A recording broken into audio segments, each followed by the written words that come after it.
வா மனிதா, நீ கிளம்புவதற்கான நேரம் வந்துவிட்டது. என்னோடு வா. இப்பவே வா, இவ்வளவு சீக்கிரமாக வா.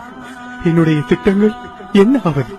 மன்னித்து விடு மனிதா, உன்னை கொண்டு செல்வதற்கான நேரம் இது. நான் இரவு பகலாக உழைத்து சேர்ப்பது எனது பொருளாதாரம். நீ கூறியவை அனைத்தும் உன்னுடையதல்ல. அவை பூமியில் நீ வாழ்வதற்காக உனக்கு தந்து வைக்கப்பட்டது, அவ்வளவுதான். என்னுடைய திறமைகள் அவை உன் சூழ்நிலைகளுடன் சம்பந்தப்பட்டது. அப்படி என்றால் என் மனைவி, மக்கள் மற்றும் உற்றார் உறவினர்கள்? அவர்கள் உன் இதயத்துடன் சம்பந்தப்பட்டவர்கள். அப்படி என்றால் இந்த உடல்? அது இந்த மண்ணுக்கு சொந்தமானது. என்னுடையது என்று இந்த உலகிலே எதுவுமே இல்லையா? நான் எதையும் எடுத்துச் செல்ல முடியாதா?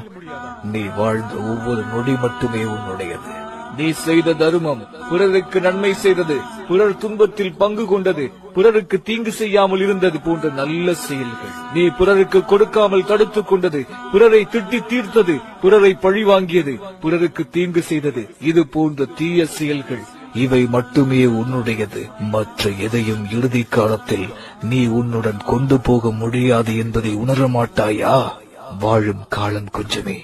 மனிதா, நீ மாறிடு உன் மறு உலகத்திற்காக.